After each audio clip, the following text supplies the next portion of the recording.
What's going on, Cancer? I salute the divinity in you, and welcome to the Chariot Friends. Justin here, and how you feeling? Are you feeling grounded? Are you feeling? This is a time the moon's in Capricorn. We actually got a lot kind of going on today. Moon's in Capricorn. Big Papa's going retrograde today, and I'll talk about that in a little bit. But yeah, this is a time where time to be patient with yourself, to be thinking about kind of long-term goals when we're working with Capricorn energy. What are you ready to start up? Looking at the things that you have started up, but we'll get into that in a bit. But before we jump into that, if you're new to this channel, again, welcome. My name is Justin, and know that when you're coming across this video, you're in sync with the moon, and she loves that. And it's also a place for if you have Cancer in your placement. Sun, moon, rising, maybe Saturn, wherever, Cancer. This one's for you. Or if you just like syncing up with the moon, want to work with her more intentionally, Cancer always creates a space for you here. We're here to take care of you. Got you. And I do tarot card spreads. Base of our ruler here, the good old moon. And I'll talk about what sign she's in, what phase she's in, when she's going boy to course, just all those lunar shenanigans. I feel really hyped up for a Capricorn moon.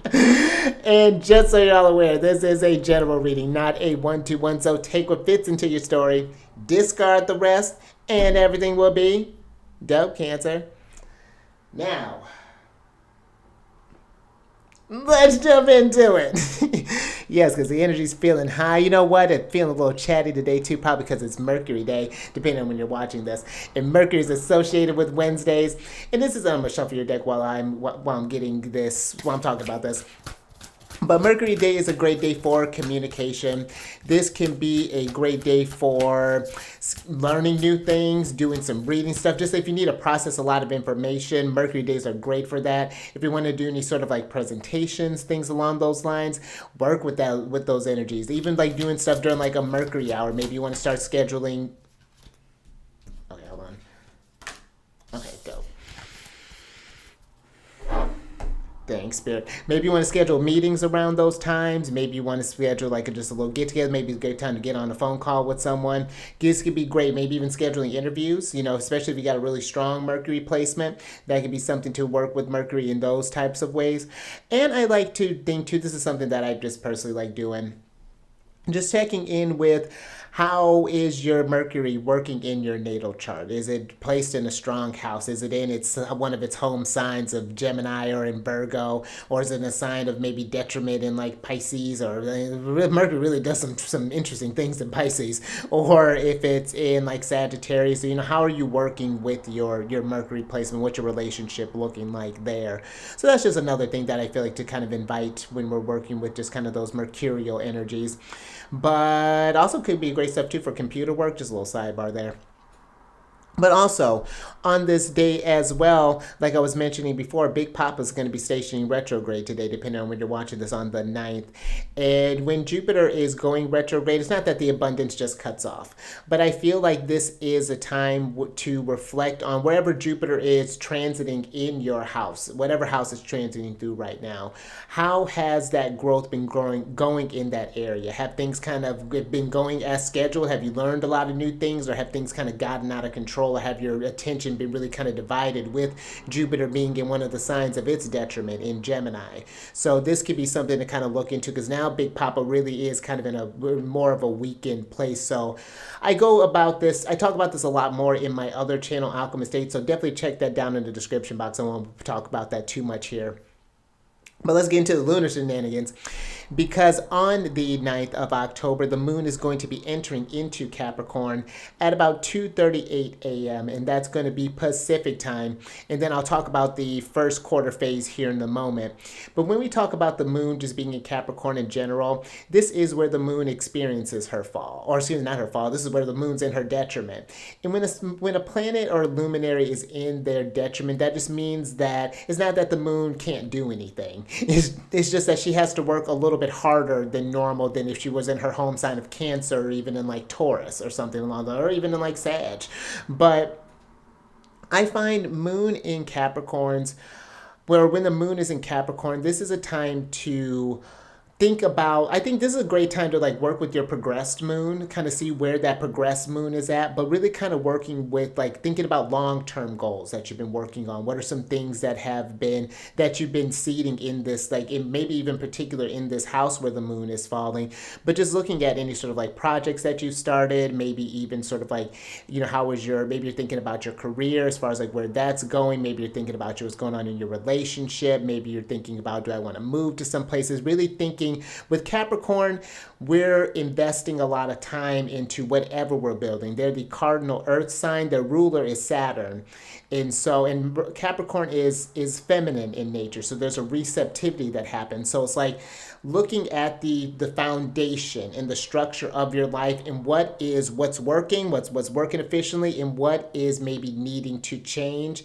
And know that that change is not going to happen overnight. That is going to take some time. It's going to take at least probably not, maybe even longer than just like a typical lunar 30-day or 28-day lunar cycle. This may be something where you need to work with the moon for like the longer cycle, like a 2.5-year cycle, really kind of nurturing this area of your chart. And I think that's why the moon tends to feel some kind of way in Capricorn, because things take longer. She's used to just being able to have the feeling and just be able to just start manifesting a bunch of stuff. But this requires patience, and it's like, how do you keep that energy going and keep those feelings strong when the moon is fluctuating? Because there's one minute you're like really passionate about a project, and some days you don't even want to deal with it, but you still have responsibilities, and that's where Saturn comes in. You can't just ignore. I mean, you can, but those again will have consequences. It's like, think about Capricorn as tending to a land space.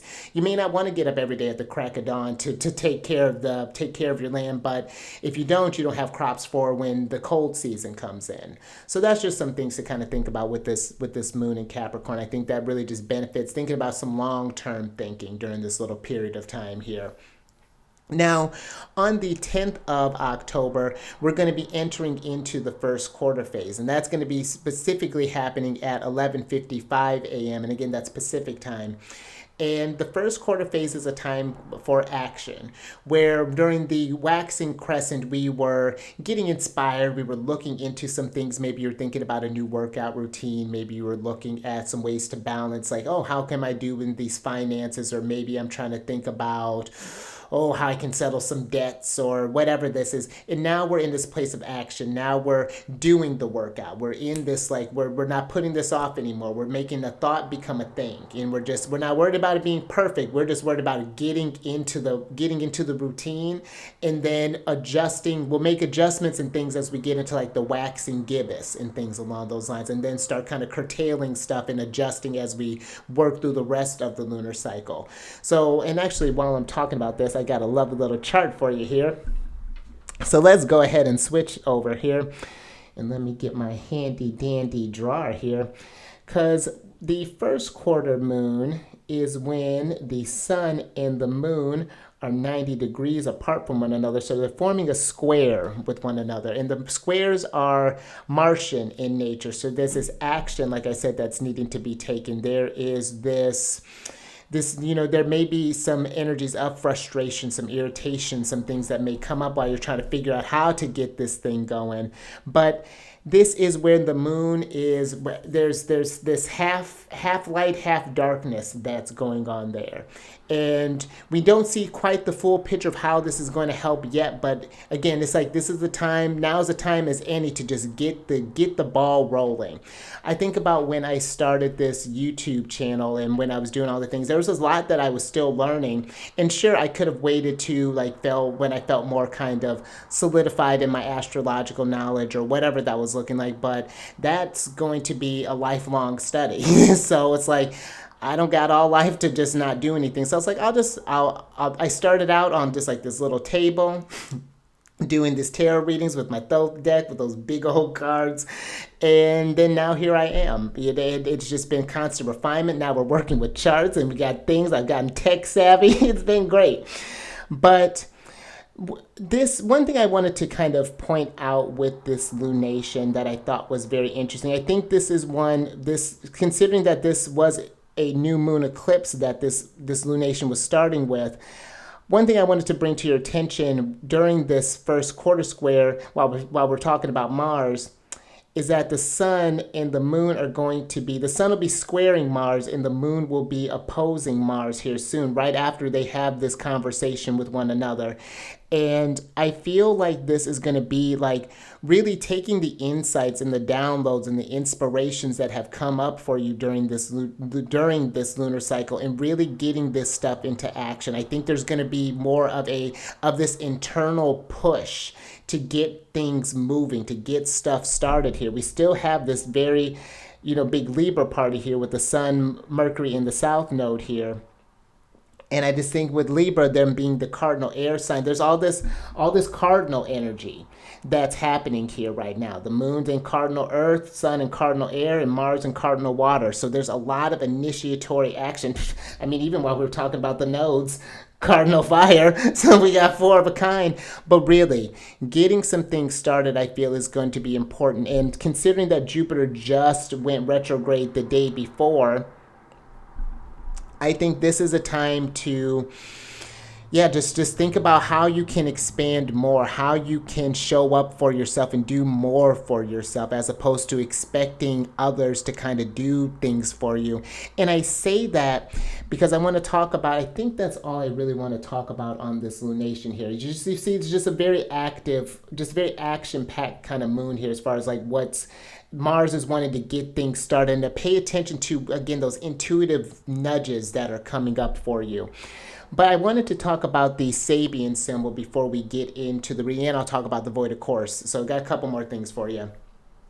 But the Sabian symbol for where the moon is falling is phase 288 of Capricorn. And I found this one really fascinating. The imagery for this is the Union Jack flag flies from the British warship. And the keynote for this is the protection afforded to the individuals and groups by powerful institutions in charge of maintaining order. So this really got me thinking about where we have these bigger institutions, whether this be your job or whether this be like the government or whether this be whatever. We have these institutions that do provide for us. And they're great things that they can provide for us. But I also think too that where it is nice to have those resources, we don't want to be in a place where we're totally dependent on those things, or even on, like, I'm even thinking about people too, but more specifically these kind of bigger institutions. I think when we give a lot of our autonomy away, then then we're just kind of going with the motions. And when those things happen to have, because it happens, when those things happen to have hiccups and things going along the lines, then what are you going to do? I'm thinking about the time when I was working at this one restaurant when around the time of quarantine, and they had to let a lot of us go at the time. They didn't want to, of course, but it was just the nature of the beast. No one could come into the restaurants during the time. We were finding different ways to keep it going and keeping like the social distancing and whatnots, but they had to let us go for a period of time. Luckily, another institution, the stores were, of course, going through a boom. And so they had partnered with the restaurant to give us some place to work to get income until things started to pick up again. But I think that showed me that what I took from that personally was just like, you can't 100% count on others to take care of you. You have to take care of you at the end of the day. I'm even thinking whether, even if you're in like a spousal relationship, at some point, and I'm not trying to be morbid or anything along those lines, but whether it be if they just happen to maybe not be able to deliver, or if something, heaven forbid, happens, then you're on your own. And it's not meant to be disheartening. It's meant to be where, I need to invest in myself more. I need to know that I have a fail safe to kind of fall back on in case of the shifts. There are all sort of like world things that are going on, and you never know where the wind is going to be. And actually, yes, you do.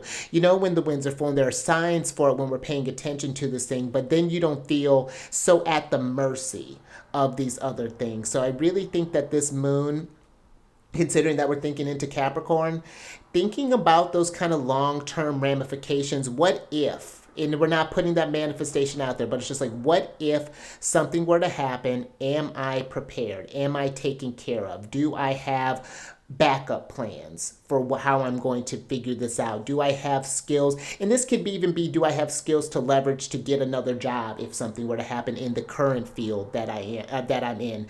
I think that's going to be. I was actually talking with my partner about this, and I think that with how AI is building up, and an incredible AI is, you could do some really incredible stuff with it, but I think because of that there are going to be certain fields that are going to be shifting. And I mean, you're already seeing it. He used to work in the tech field, and that has completely changed in how they've taken in people.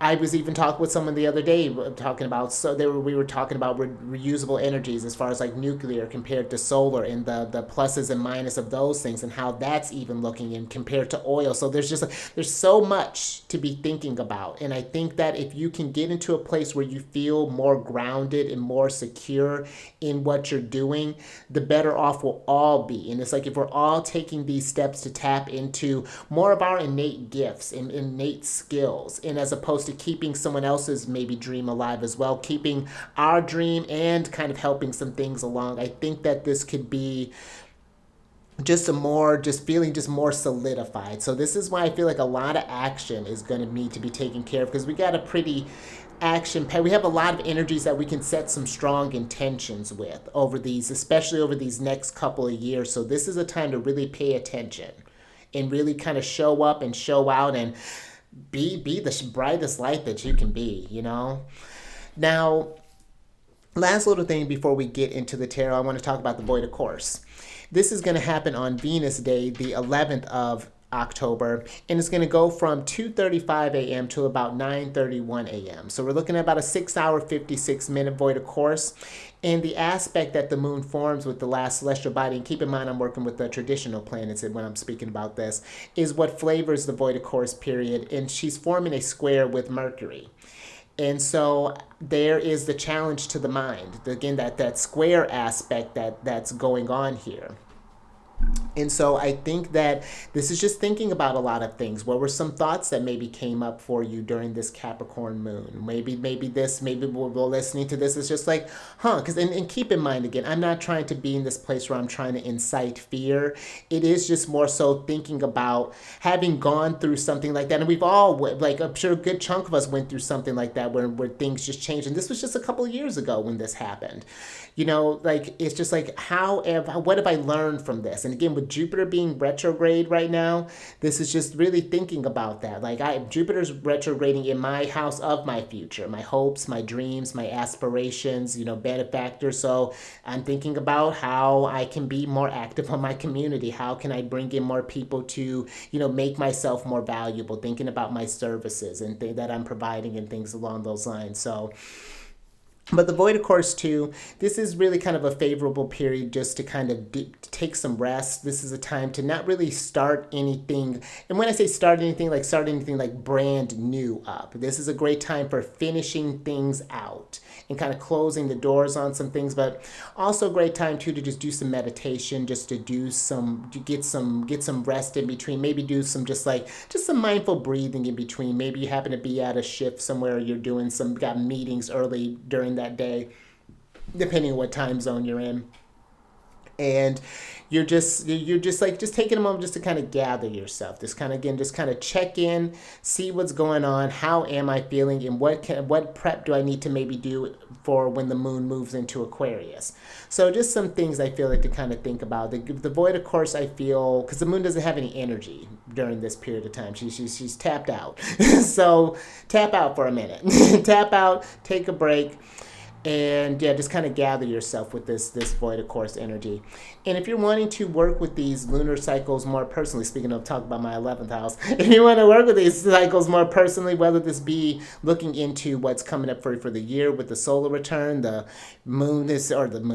sun still in Libra, maybe you got a solar return coming up, or maybe you want to work with the lunar return, possibly see what's coming up for you for a monthly basis, or which I'm going to be providing a link for that one here shortly. I'm actually just getting that created as we speak. So Or if you want to join my lunar group, where each month I have a lunar group that starts on the new moon, and we talk about what intentions are some things to look at. I look at your chart and we look at what things are being lit up, if anything's being lit up during that time, and how you can work with this cycle more in a long term. We're really doing this in a Capricorn type of nature, where we're not thinking just working with the month. We're working over a 27-month cycle here, from the first quarter to from the new moon to the last quarter in that natural lunar cycle here. It's very similar to the length of time that the moon spends in like a progressed chart. So if you're curious about any of that stuff, all that stuff is down in the description box below.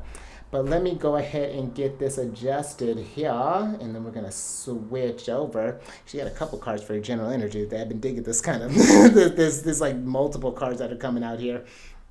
But last little thing, these readings that I do, they're not gender-specific readings, so apply these energies to people as they make sense for your situation. And then before we get into this, I want to bring in some good vibes just to kind of help raise the vibration, get centered, get feeling good. So I'm going to ring this bell here, so adjust your volume if you need to. But I'm going to ring it a few times, and then we'll get into this thing.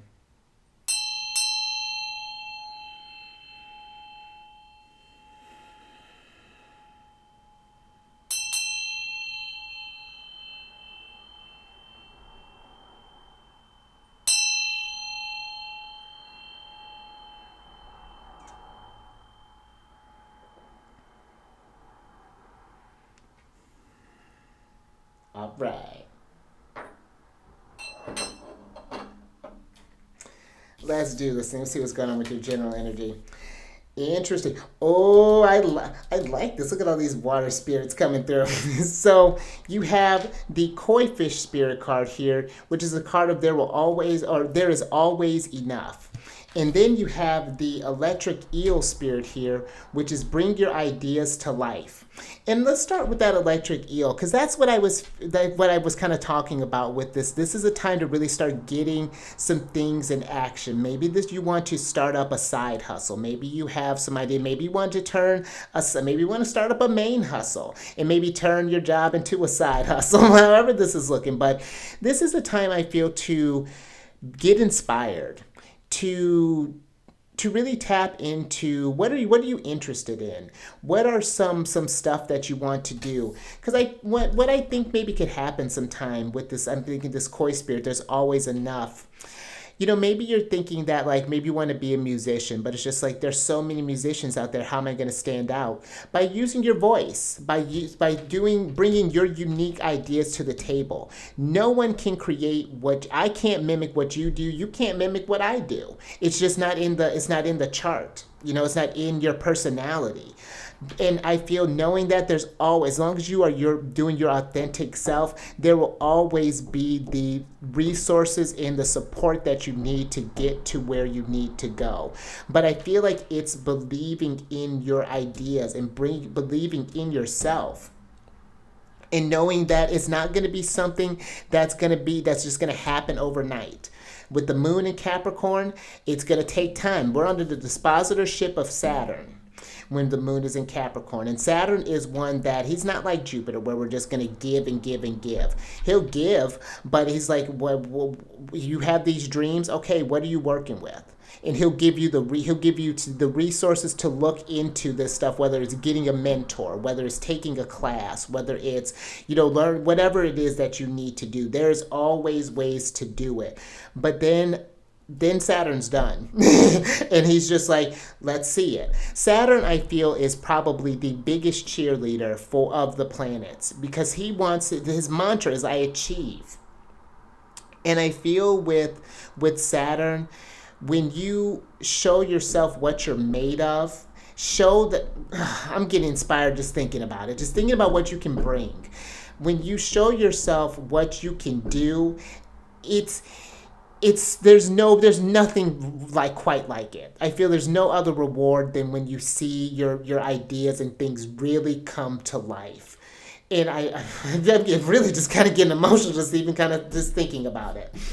And I think about sometimes when I'm talking with people, like I'll talk, those I'll have some people say like, oh, how's your weekend? I say, oh yeah, I was doing like my videos, and sometimes I'll go out and volunteer, and I'm learning this thing and I'm learning that thing, and it's just like, wow, you're really doing a lot. It's just like, well, yeah, because there's so much energies to offer. There's so many things, and it's not like I'm doing stuff that's like so. I mean, it is. I mean, it's extraordinary, but you know what I mean? It's not like something that you can't do either. You can totally work with these cycles. It's the abundance in this great achievement is not allotted for just the few. It's a matter of perspective.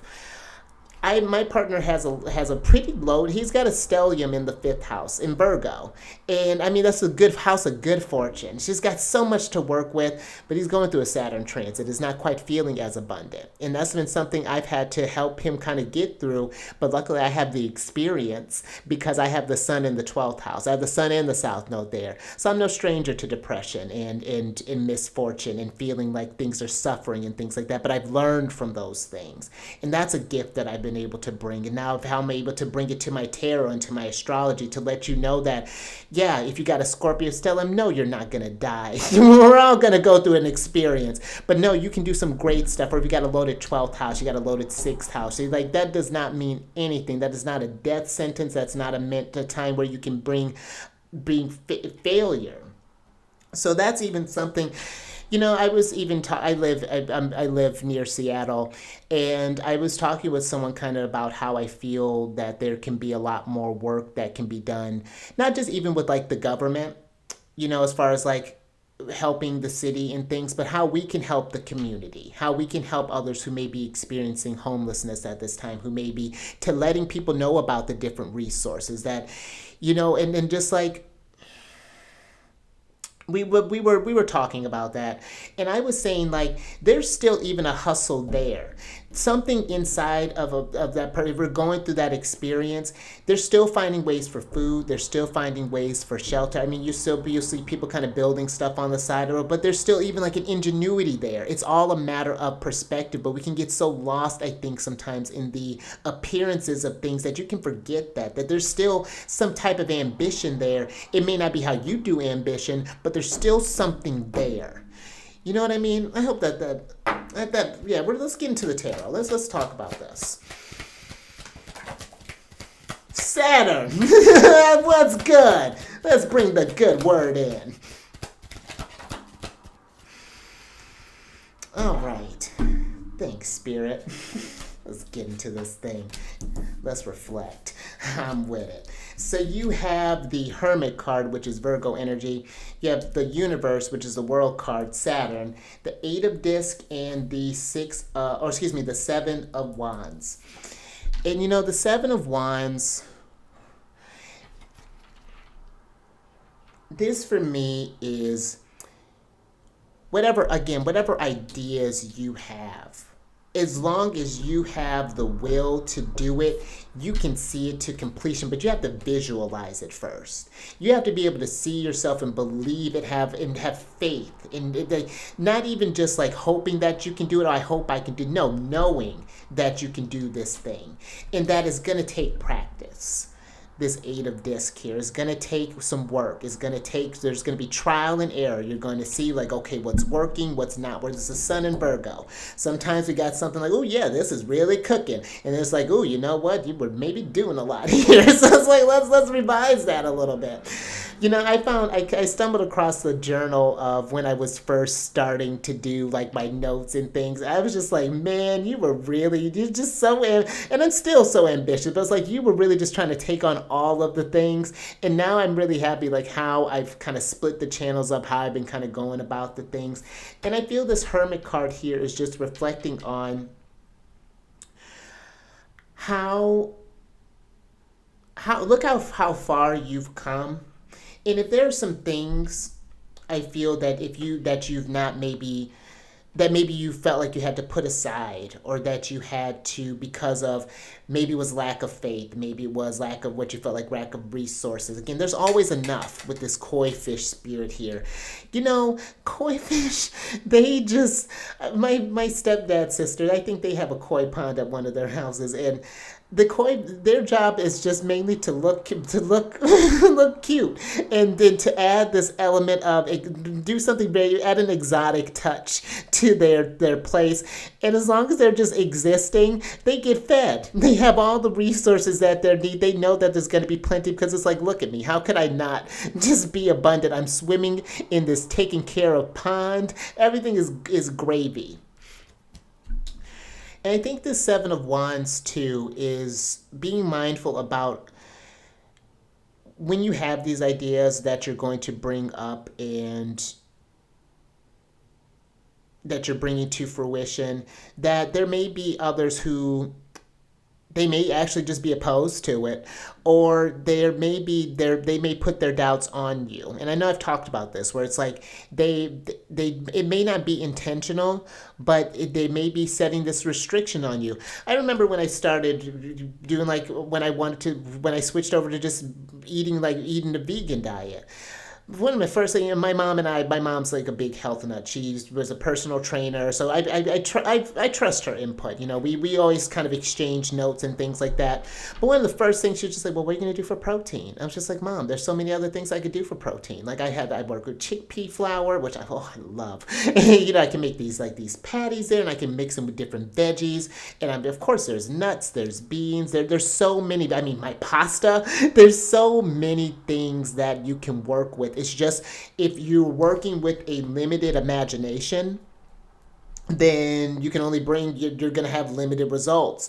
But when you envision the universe, when you tap to that, you see this eye here? When you tap into that third eye, that's the universe watching you create stuff. I feel like when you're tapping into that kind of source, there's nothing you can't do.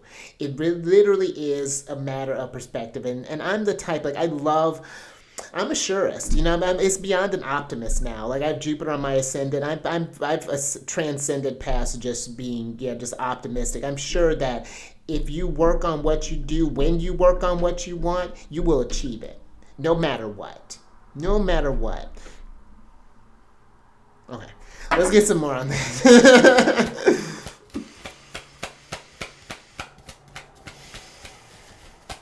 And keep in mind too, I'm part of this energy that may be kind of coming up for me. I'm like right at the apex of, like, my sun Mars is conjuncting is forming a conjunction with my sun. So I've been feeling a lot of energy lately, but I like where it's been channeled. I've really been enjoying that. So that might be part way too. What's else? It's like, ooh, really feeling kind of feeling a lot about this.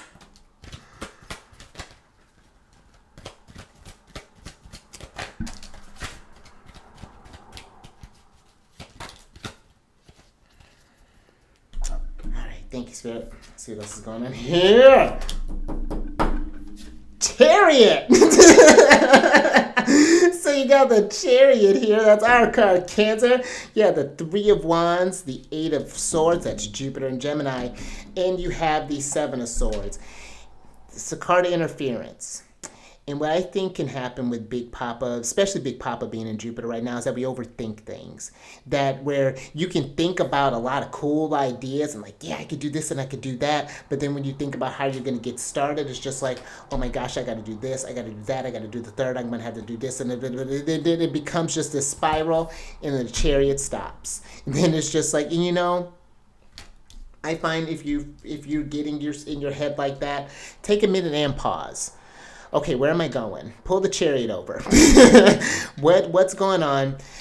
Am I working from this place of limited beliefs? And listen, when I'm talking about this, we're being very realistic. Like, when I'm working with stuff, I work with lunar cycles. I'm working with my solar return. I'm working with my lunar return chart.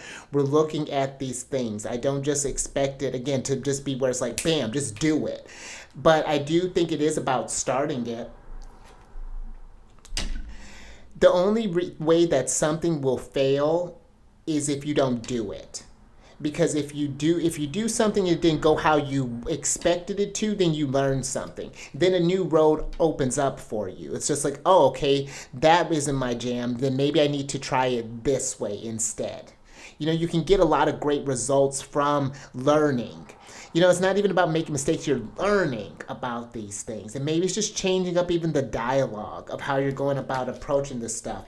But the Chariot, I like this Chariot because they're not going anywhere. They've already they're kind of doing this sense of visualizing. They've already won the race. So why do I need to hurry? I'm in my energy. It's there. So let me just embody, okay, what am I going to need to do? What do I need to, like, let me get a little bit more on the Chariot.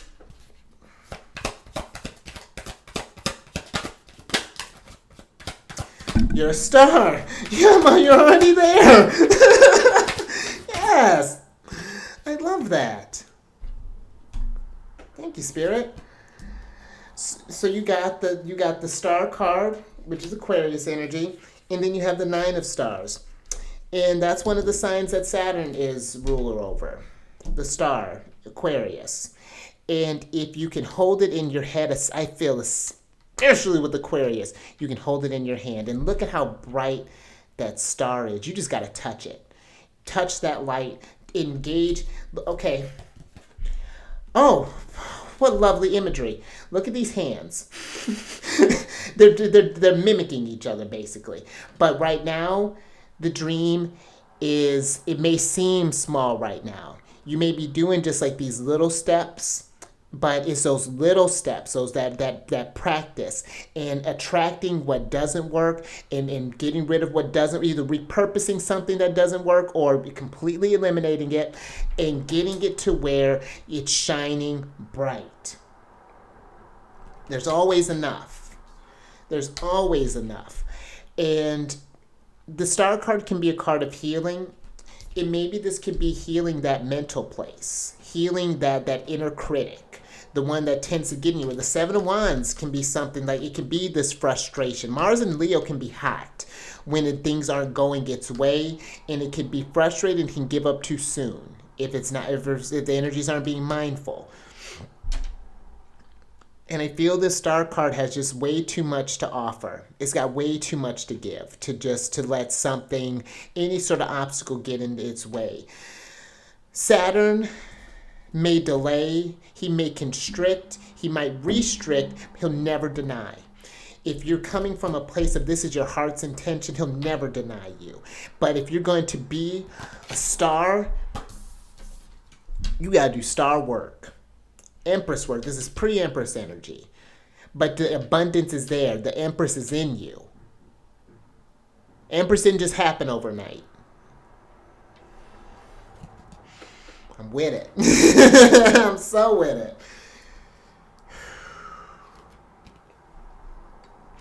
I'm even getting with the 7 of Swords here. And this is going to be the next lunation that we're getting into. This is the Moon in Aquarius.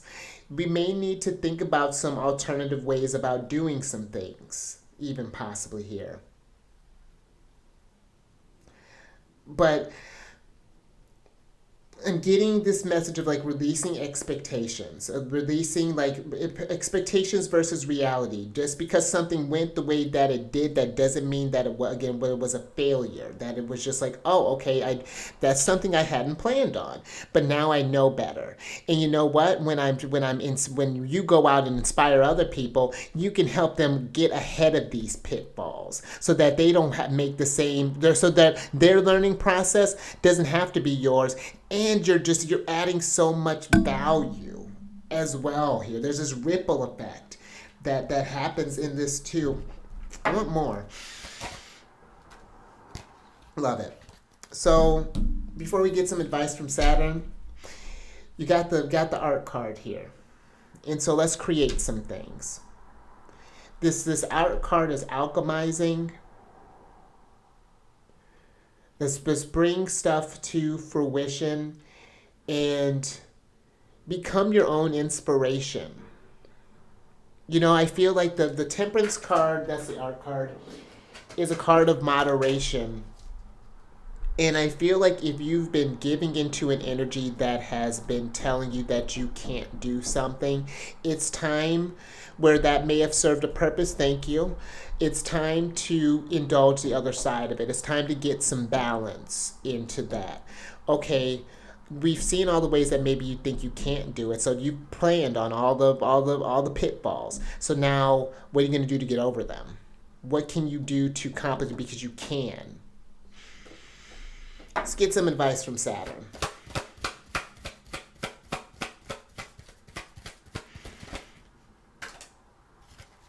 All right. Thanks, Spirit. Last little bit here. You got the Three of Discs here. Card of Works. Let's switch back over. This is Mars in Capricorn. This is the work, and this is the tenacity. This is because what you're building is not going to be like anybody else. It's going to be something magnificent, and that's going to be the greatest. This is not about mimicking someone. You may want to emulate. You may like someone's drive. You may like their hustle, but we're not doing it like them. It's doing it like you, because I feel maybe sometimes. Or think maybe sometimes that it's like we think that we have to be like someone else, that there's only one way to do it, and that's not true. If there was only one way to do it, there wouldn't be this need to have all these many people here. We're here to do things differently, and again, this is not, the Three of Discs is a card of collaboration. You don't have to do this by yourself. If there's certain things that you don't know, then go find people who do know what you're doing, because that Saturn will bring in the people that you need, the resources that you want. There's so much. Jupiter and Gemini has not showed us anything, is that there's so much information out there. We are in a great age where we can learn so much, and we don't need necessarily, I mean, there are certain things probably you need a formal education for, but you can have a really solid foundation with whatever you're going into.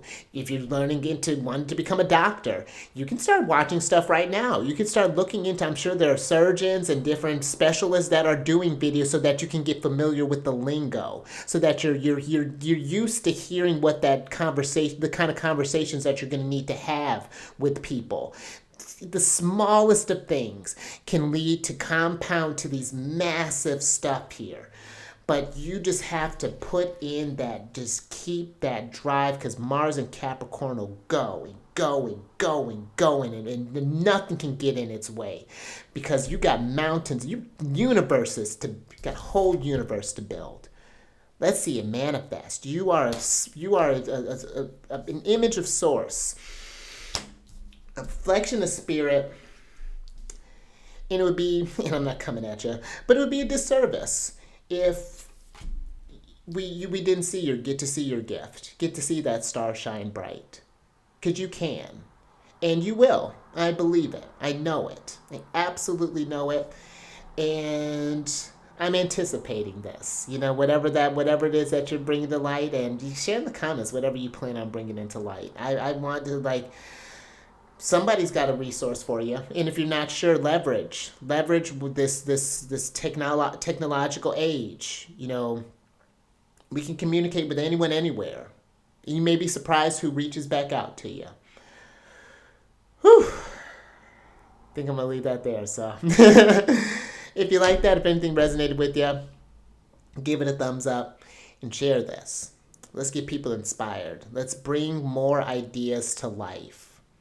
You want to be an astrologer? Don't worry about me I'm not going to take anything from you. There are going to be those that resonate with me, and there are going to be those that resonate with you, and that's a beautiful part of this experience. There's always enough. And subscribe there, you chariot. You creative chariot, creating universes. Hit that bell button, find all these videos each day. And then last little bit. Again, if you want to come over to see what's going on in the weekly transits, come on over to my other channel, Alchemist 8. And I also do videos where I talk about different planetary placements in different houses and things along those lines. It's really cool. So all that housekeeping is down in the description box below. But let me get your surprise card or cards here so I can get you out of here.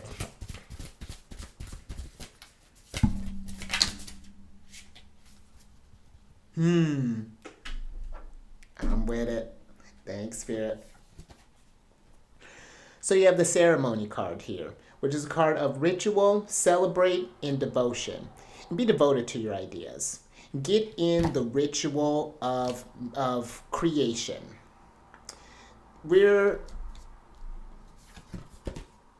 Something is getting ready to be, something's come out of cocoon here, is what I'm getting. there's reason to celebrate and get in the ritual of when you bring your ideas to life. That's a celebration, however it looks like. The fact that you started something, celebrate it. And keep celebrating, get in the ritual of celebration of like, yeah, look at this idea growing. Look at me nurturing this thing. Look at how resourceful I am in getting these things done. And watch your stuff multiply. Watch this abundance just come through like you couldn't even imagine. There's no lack in divine mind. There's no limitation in divine mind. The only limit is the human mind.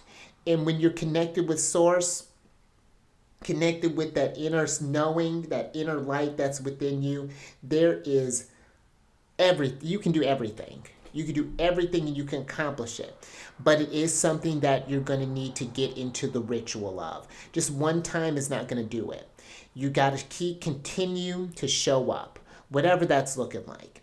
And just like each day, there's some days I'm really going to bring it, and maybe some days I need to take a break from it. But as long as you're in this routine of it, that chariot's going to keep moving, and it's going to get to its destination. Look at you, clad in gold.